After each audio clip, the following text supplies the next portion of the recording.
Hello and welcome to World Talks here on TVP World. I'm your host, Maciej, Wilowski, and today I'm delighted to report to you from Riga in Latvia, where the European Bank for Reconstruction and Development, or the EBRD, is hosting its annual conference of 2026. Now, joining me today is Marcin Tomaszewski, the lead EU economist for the EBRD, who has chosen to speak with us here today. Marcin, it's a pleasure to have you with us. Good afternoon, Maciej. Thank you for having me. So every year, Marcin, the EBRD chooses a city to host its annual conference for a given year. This year, we are in Riga in Latvia. Why Riga and why this occasion today? This is not the first time we are here in Latvia with our annual meeting, because 26 years ago, back in 2000, Riga was hosting the first annual meeting of EBRD here in Latvia. And there are several factors why. So basically, the authorities wanted to host us because there is infrastructure. You also need to facilities to host a big amount of people, because it's not only annual meeting of EBRD shareholders, but it's also a business forum. As far as I know, this time there are about 2,000 guests participating in the annual meeting. But also, this is a symbolic moment. Because Latvia, together with the two Baltic states, it's a success story for EBRD. Because we started here like at the beginning of 90s. So now the three Baltic states, they proved that they are advanced in, we call it a transition process. But at the same time, the region is exposed to big shocks, to include, energy shock, but also the neighbor, which is also a risk to the region. And the title of this year's annual meeting is it's volatile to versatile, which is a proof, of this success story of the region. So basically, difficult neighbor, many shocks over time. At the same time, a success story for EBRD. But the job is not over, that's why we are also here. And I think one of the areas where the Baltic states excel in particular is in innovation and entrepreneurship. You see startups like Bolt and Skype emerging out of Estonia, also a lot of unicorns in Latvia, Lithuania with NordVPN and Vinted, the clothing company. So this is, I think, an area where the Baltic states really excel. Would you agree? I agree with you.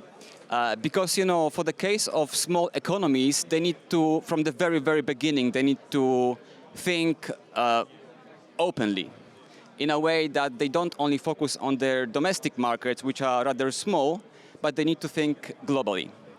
And this is very positive. On the other hand, you would like, your companies, your unicorns, and also startups, to remain in your economy and to be able to grow domestically. And this is the reason why we, as a bank, we support capital market development.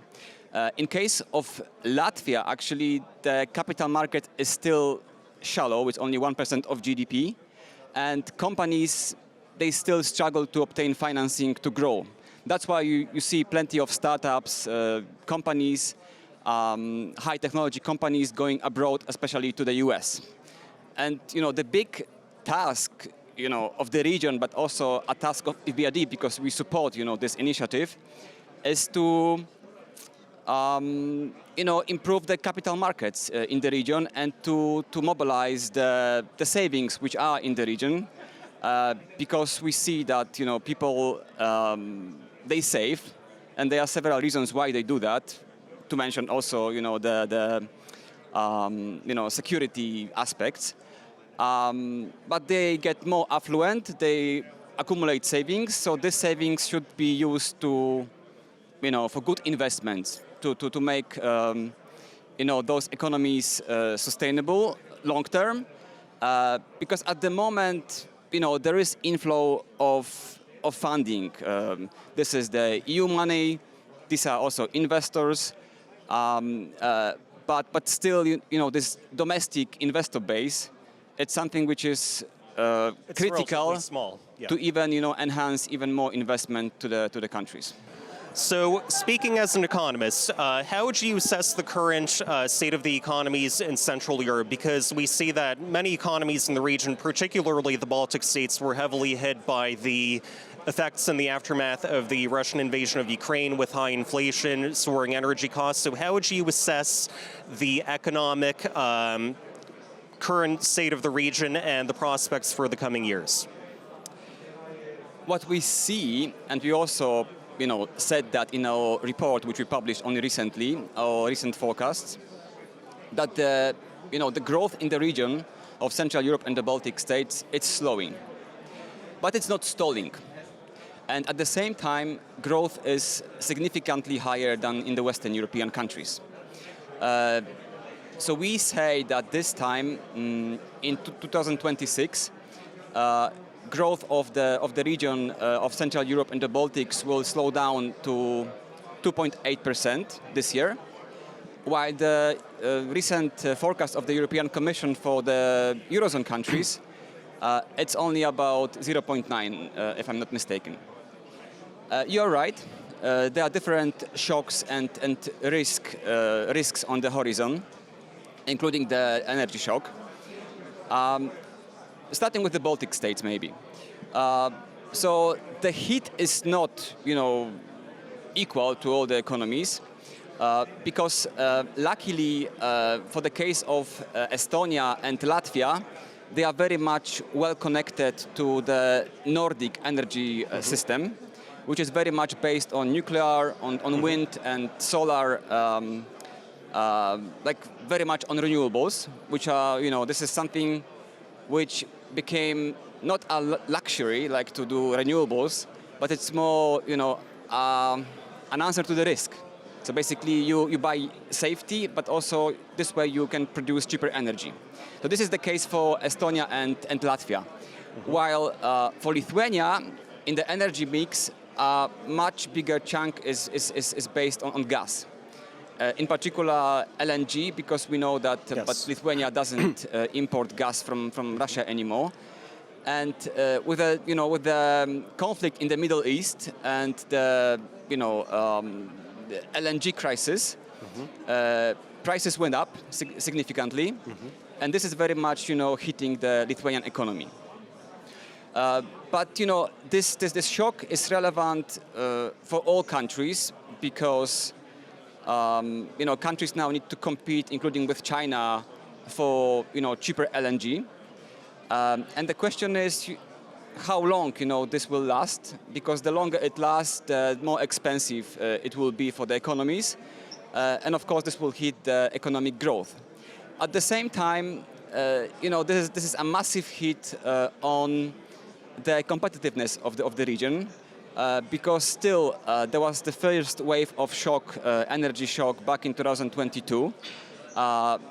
Which was a bit more severe because Europe decided to because of the proximity to Ukraine buying, and of course, at the time many economies were still heavily dependent on Russian oil and gas in the region, of course.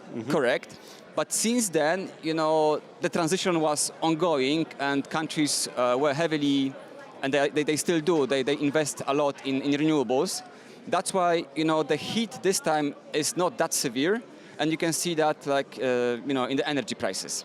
But what it means that, the Europe, including Central European region, is at the disadvantaged position versus, for instance, US, because the energy prices, or gas prices, in Europe, they are 5 times more expensive than in the US. And the US, of course, has ample supplies of its own, both oil and natural gas. And recently, of course, the US also became a net exporter of energy, which was the first time in decades that had occurred. But talking about, next exporter of energy, actually Lithuania is a brilliant case because what they want to do, they have this agenda that they want to be starting from, it's pretty soon, like even before 2030, to be energy exporter. The Baltic states historically used to be very much dependent on Russia. Recently the region got disconnected from this Russian-Belarus energy system. It was connected to the continental Europe. That's why, those linkages between Yes. the Nordic states, but also with continental Europe are key. And this is something which is, under construction. And if I could interrupt you for a second, there have even been plans to even transform Poland, so to speak, into kind of like a hub for LNG, because not only do you have the Świnoujście terminal, the existing terminal, but also, starting, I believe, in 2028, we'll have a second floating terminal off the coast of the city of Gdańsk, and that could serve as a bit of an export hub for LNG throughout the region, potentially supplying countries like Slovakia, Lithuania, Ukraine, and so on and so forth. So you're right, the corridors are under construction at the moment. So when you look at Poland, when you look at on the map, you see that historically it was the southern region which was the key producer of energy because of the mining sector in the south in Poland. But now it's more like in the north. So there is this construction of nuclear power plant which should kick off soon in the north part of Poland. You have a massive investment in offshore wind on the Baltic Sea. But at the same time, what you mentioned, you have ports, which it's a great opportunity for not only Poland but for the entire Central European region to basically be able to import LNG from different suppliers globally. But going back to Lithuania, so they are super ambitious, and they would like to be net energy exporters in the coming years, based on renewables, which is a very good sign. It's definitely an ambitious goal for sure. Now, I'd like to switch topics for a little bit and focus on EU-wide financial supervision. So there's been an initiative out there called the European Savings and Investment Union, and as the lead EU economist for the EBRD, I'd like to hear your thoughts about whether or not direct financial supervision and centralization of supervision could help Europe potentially become more competitive in the face of economic threats, even economic rivalry with the US, with China, and could this make European companies more competitive? This is a very good question, and thank you for this, Maciej. We as a bank, we very much support this initiative. Let me tell you why. Because, the EU is, we talk about 27 countries. So we talk about 27 different regimes. And this applies to, different areas like, in our economies, including the capital markets. So basically, if you have different regulations in the 27 economies, it's really difficult for the investors or for the savers, for regular people who save money, to basically to allocate, this money in our markets, because it's so scattered and not transparent that it's, difficult to basically to find, good opportunities within the EU. That's why you would like to have a unified infrastructure, including the regulations, to be able to decrease the cost of, investing your money in the markets. At the same time, there is this big project of the European Commission, Savings and Investment Union, which we also very much, support. But as a bank, we also have this additional initiative, which we call the integration of capital markets of the 7 EU economies plus North Macedonia. And this is basically something which is very much in line with the Savings and Investment Union, because the idea is broadly the same. But what we believe in is that this region should be better represented in this big project, because liquidity follows liquidity. If you as a company from Poland or Slovakia, if you see opportunities like in Western Europe, of course you will go to France. And it's easier for those companies to Amsterdam. access that capital that they need to expand. But at the same time, Central European region, which has, a bit more shallow capital markets than the Western European economies, what we try to achieve is to integrate this region through creation of a common index for the Central European economies, including some instruments that the investors can invest in. Because if you have one, for instance, index for the entire region, then it's much easier for the investors from outside, including from the US, to basically to spot the opportunities and to redirect the money towards the Central European region.